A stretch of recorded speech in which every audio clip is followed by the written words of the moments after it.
In this lesson, we're talking about one of the most difficult sounds in the English language, the TH sound.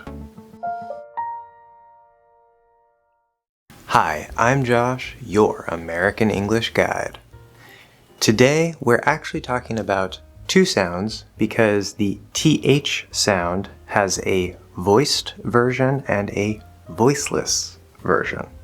However, both of these sounds are written the same. There is no T in the sound and there is no H in the sound. The voiced version is V. The voiceless version is F. Remember, voiceless just means that we do not vibrate the vocal cords, we breathe air.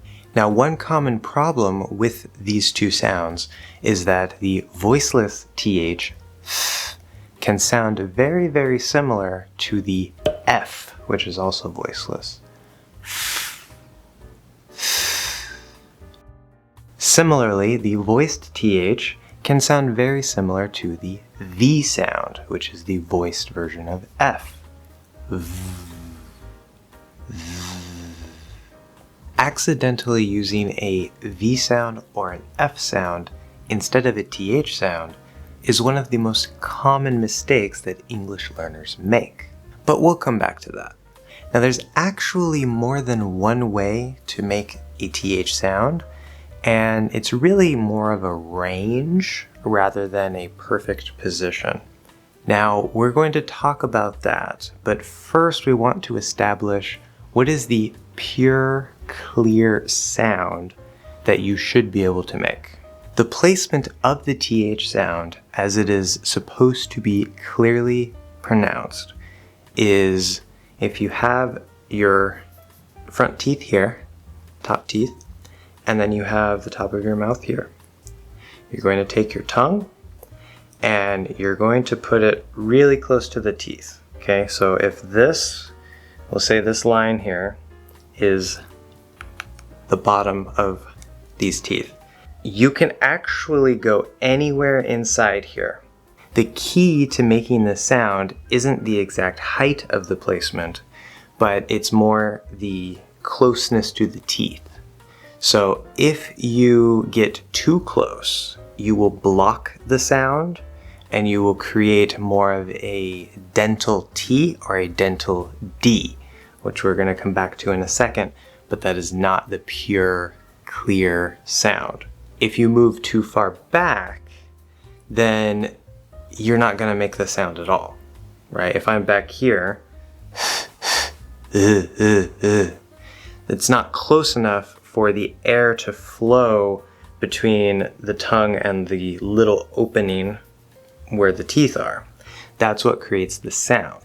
Now, there's two things here that you need to be aware of.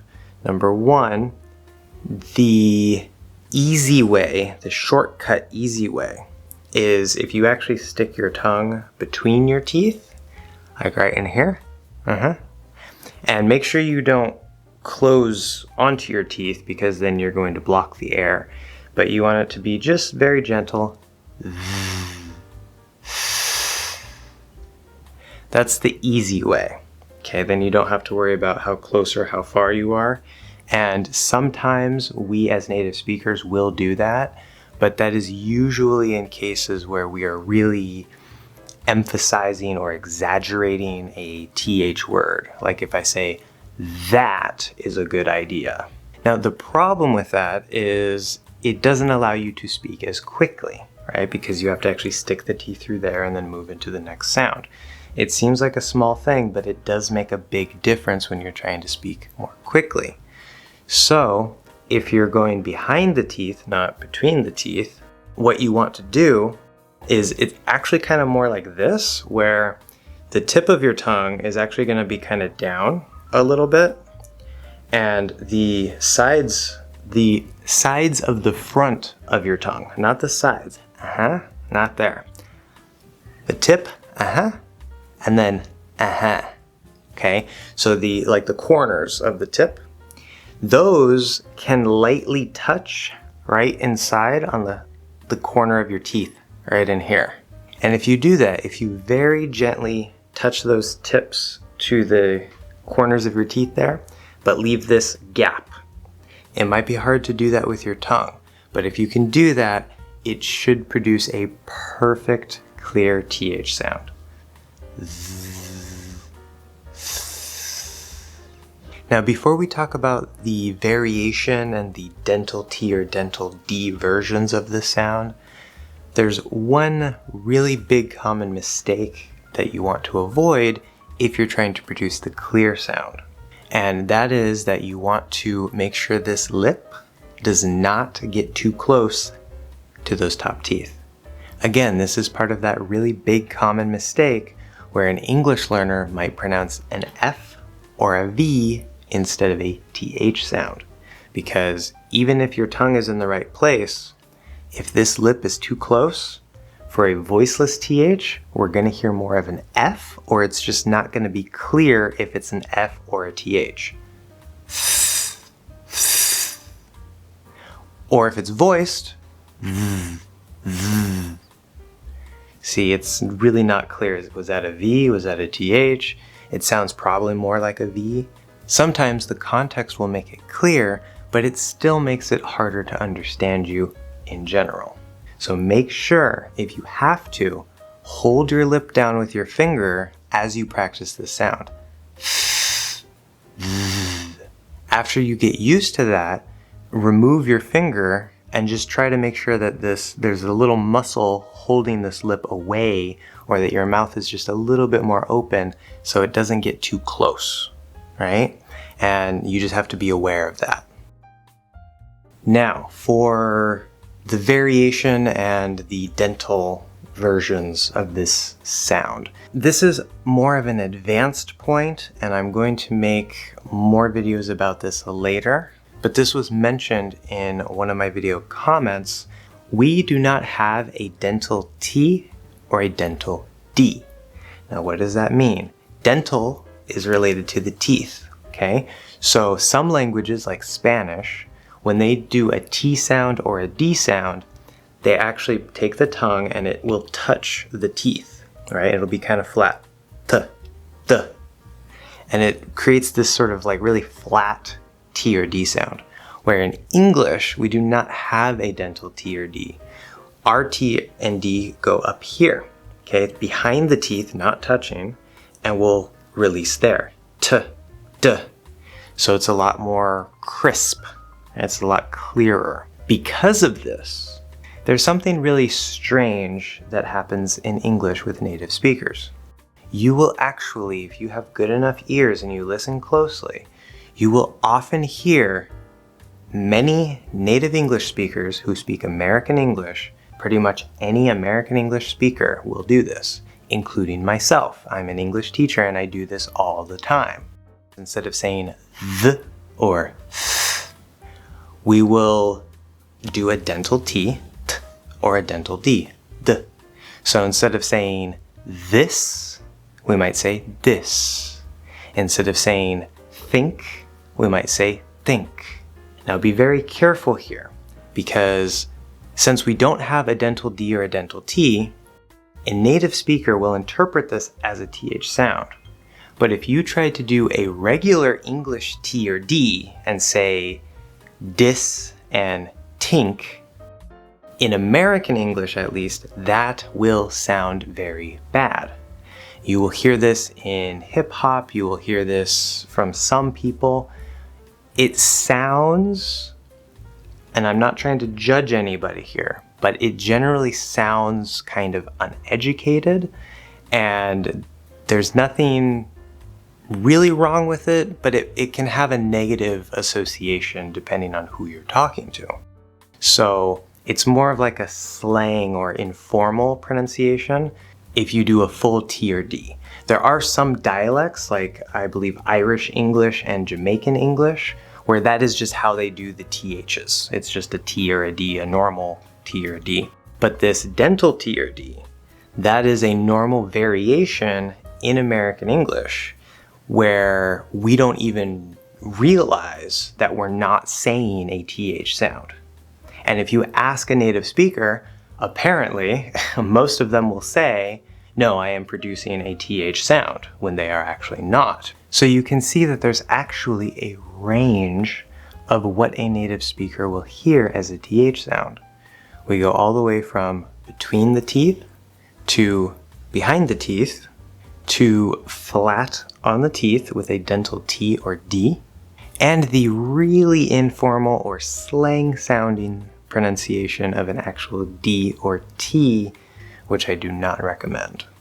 This is actually part of a much bigger topic that I'm going to be talking about much later in this course that will go into variation and all the crazy things that can happen in American English outside of the standard normal information about the pure sounds that we've been talking about. Let's move on to some example words. So we have the voiced version and the voiceless version, and we have our three positions: at the start of a word, inside a word, and at the end of a word. We're going to go through all of that. In the future, I will be making an extra practice lesson for this sound. If any of you want me to make an extra practice lesson, which uses the dental T and D pronunciations, let me know in the comments and I will eventually make that after I make the normal extra practice lesson in the future. So, on to our examples. Voiceless TH at the start of a word. Thing, thought, Thursday, through. In the middle of a word. Pathetic, Kathy, pithy, without. This TH in without can also be voiced. Without. At the end of a word. Bath, faith, with, breath, myth. Voiced TH at the start of words. This, that, these, those, the. In the middle of words. Other, father, weather, rather. And at the end of words. Bathe, seethe, breathe, soothe, loathe. And now let's take a look at our tongue twister. This one is going to be very difficult. So, are you ready? Repeat after me. These 30,000 thick thieves thought that other fathers have faith in myths.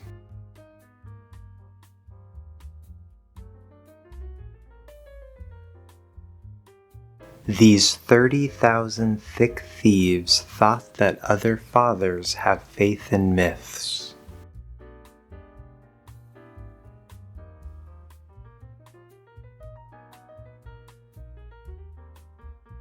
These 30,000 thick thieves thought that other fathers have faith in myths. Now that is a tongue twister that if you cannot produce quickly, do not worry about it. Many natives would probably have a lot of difficulty with that, and I'm not even sure how I managed to do it on just the second try. Don't miss the English Hacks weekly live stream where you can bring your questions and I will answer them. The next one will be Thursday, October 8th at 3 p.m. Pacific Standard Time on YouTube. Also, don't miss the monthly Patreon supporter-only live stream at the end of every month. Become a supporter and you can also see your name right here. Thank you so much for watching another English Hacks lesson, and I will see you in the next one.